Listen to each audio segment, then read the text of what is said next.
पीक विमा खरीप हंगाम 2025 साठी शेतकऱ्यांच्या खात्यावरती प्रत्यक्षात पैशांचे वितरण सुरू झाले आहे। यामध्ये अनेक शेतकऱ्यांचा एक महत्त्वाचा प्रश्न होता की नक्की किती रुपये जमा होत आहेत, त्यासोबत कोणत्या महसूल मंडळांना अथवा कोणत्या तालुक्यांना आणि कोणत्या पिकांसाठी किती निधी मिळत आहे, असे विविध प्रश्न या निमित्ताने शेतकरी मित्रांनी विचारले। तर त्या सर्व प्रश्नांची उत्तरे आजच्या व्हिडिओच्या माध्यमातून जाणून घेणार आहोत। मित्रांनो, 29 तालुक्यामधील शेतकऱ्यांना त्या ठिकाणी 930 कोटी रुपयांचा निधी यामध्ये वितरित होत आहे। अनेक शेतकऱ्यांच्या खात्यावरती पैसे जमा झाले आहेत। अनेक शेतकऱ्यांचे आता लॉट क्रिएट होत आहेत आणि हे लॉट क्रिएट झाल्यानंतर येत्या 2 ते 3 दिवसांमध्ये त्यांच्या देखील खात्यावरती हा पीक विमा जमा होणार आहे। आतापर्यंत याचे वितरण कशा पद्धतीने सुरू आहे आणि कोणत्या शेतकऱ्यांना निधी मिळाला आहे याबाबतची देखील माहिती जाणून घेणार आहोत। त्यामुळे व्हिडिओ शेवटपर्यंत पाहायचा आहे। चॅनलला नवीन असल्यास चॅनलला सबस्क्राइब करायला आणि फेसबुकवर पाहत असल्यास पेजला फॉलो करायला विसरू नका, जेणेकरून सर्व योजनांसंदर्भातील अपडेट तुमच्यापर्यंत सर्वात आधी आणि सर्वात योग्य पद्धतीने पोहोचवण्याचे काम शेतकरी मित्रांनो आपण करतो। तर यातील बघा, सर्वात महत्त्वाचा मुद्दा म्हणजे लक्षात घ्या, पहिल्या टप्प्याच्या वितरणामध्ये आपण वारंवार सांगितलं आहे की सर्वाधिक जास्त नांदेड जिल्ह्यातील शेतकऱ्यांना फायदा झालेला आहे। नांदेड जिल्ह्यामध्ये 813 कोटी रुपयांचा निधीची वितरण त्या ठिकाणी होत आहे। त्यासोबतच परभणी असणार आहे। परभणीच्या खालोखाल हिंगोली जिल्हा आणि हिंगोली सोबत अहिल्यानगरमध्ये देखील जास्त वितरण होत आहे।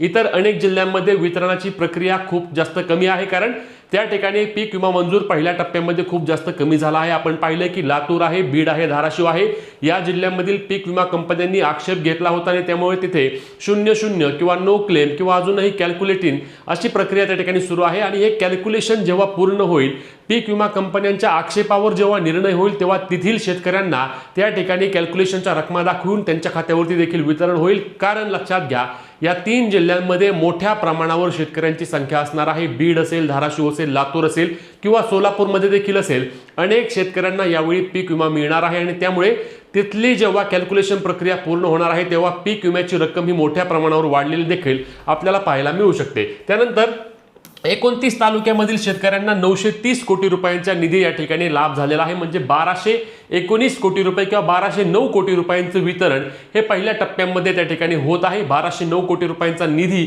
त्या ठिकाणी वितरित झालेला आहे। अनेक शेतकऱ्यांना या टप्पा 1 मध्ये वितरण आता जमा होत आहे आणि त्यामुळे काही शेतकरी त्या ठिकाणी समाधान व्यक्त करत आहेत, तर अनेक शेतकरी असे आहेत की जे म्हणत आहेत की आम्हाला समाधानकारक पैसे आले नाहीत।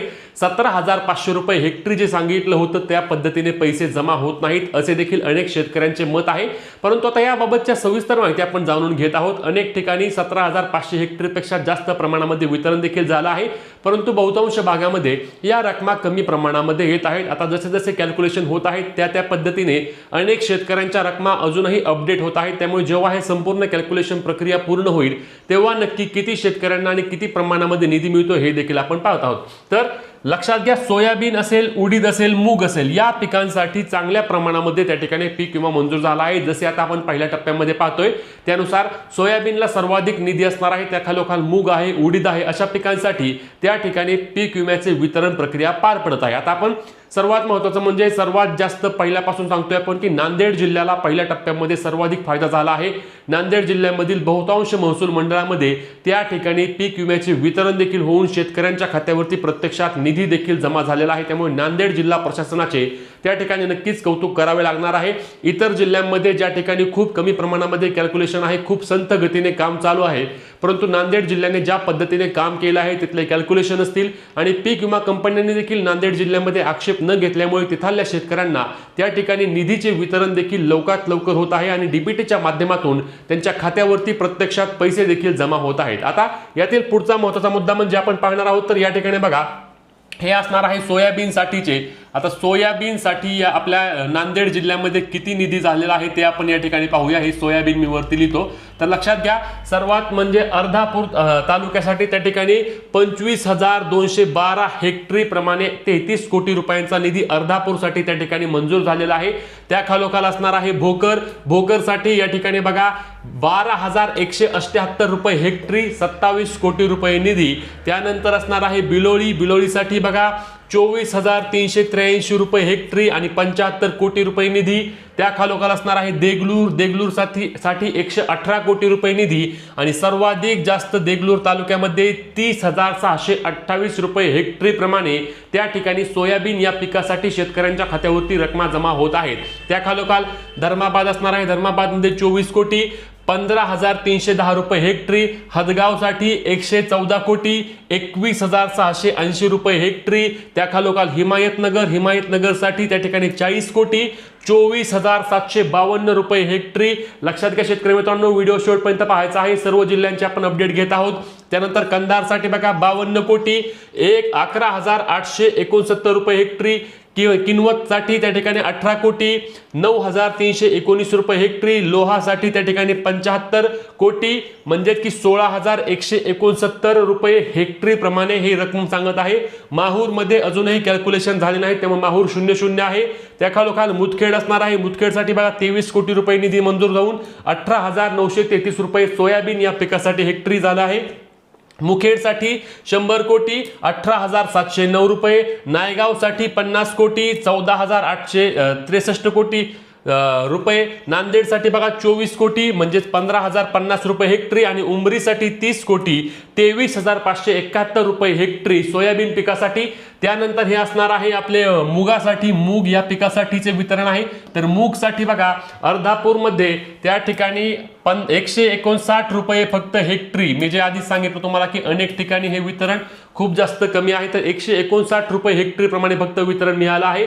त्यानंतर बिलोळीसाठी बघा त्या ठिकाणी 7,945 रुपये हेक्टरी, देगलूरसाठी मूग या पिकासाठी 4,045 रुपये हेक्टरी, धर्माबादसाठी 10,647 रुपये हेक्टरी, हदगावसाठी 8,266 रुपये, कंधारसाठी 5,255 रुपये, किनवतसाठी 4,135 रुपये हेक्टरी मी सांगतोय, मुखेडसाठी केवळ 83 रुपये हेक्टरी।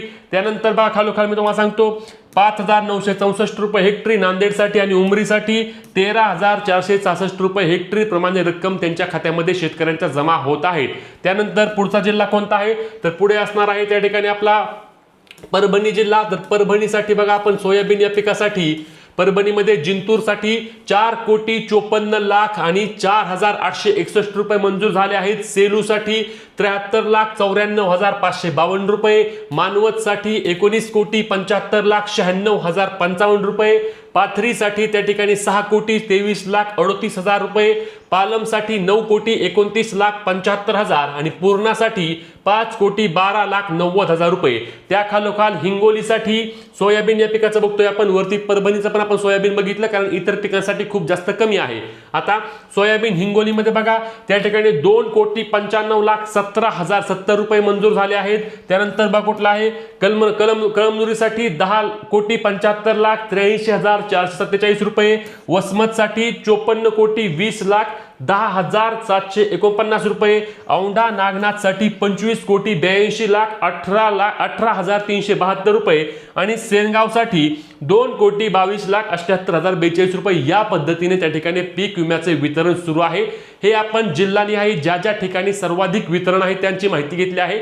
इतर अनेक जिल्ह्यांमध्ये खूप जास्त कमी प्रमाण आहे, कारण आपण पाहिले की 1219 कोटींपैकी 813 कोटी फक्त नांदेड जिल्हा आणि त्या खालोखाल मी सांगितल्याप्रमाणे परभणी आणि हिंगोली आणि अहिल्यानगरमध्ये देखील काही प्रमाणामध्ये वितरणाची प्रक्रिया सुरू आहे। आता तुमचे देखील कॅल्क्युलेशनच्या प्रक्रिया सुरू आहेत, रोजची रोज तुम्ही त्या ठिकाणी पॉलिसी तुमची चेक करू शकता PMFBYच्या वेबसाईटवर जाऊन किंवा व्हॉट्सअपच्या चॅटबॉटवर जाऊन की तुमची रक्कम काय दाखवत आहे आणि त्या पद्धतीने जेव्हा तुमचा लॉट क्रिएट होईल तेव्हा तुमच्या खात्यावर देखील वितरण होणार आहे। आता याबाबतचे सर्व अपडेट आपण रेग्युलर घेत आहोत, त्यामुळे आपल्या पेजला फॉलो आणि चॅनलला सबस्क्राइब करून ठेवा आणि या योजनेसंदर्भातील किंवा इतर तुमचे जे काही प्रश्न असतील ते कमेंटच्या माध्यमातून नक्की विचारा। ही व्हिडिओ जास्तीत जास्त शेअर करून पुढील अपडेटसाठी पेज फॉलो आणि चॅनलला सबस्क्राइब करा।